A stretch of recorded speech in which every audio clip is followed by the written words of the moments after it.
जनाब रिहान साहब माशाल्लाह तुम्हारी नाम की हाल ये तो ठीक हो।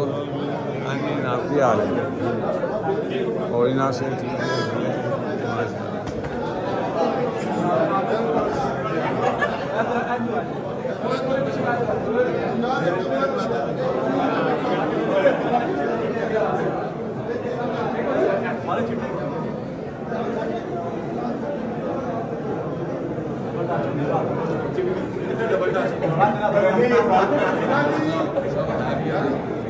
है ठीक है चलो शुक्र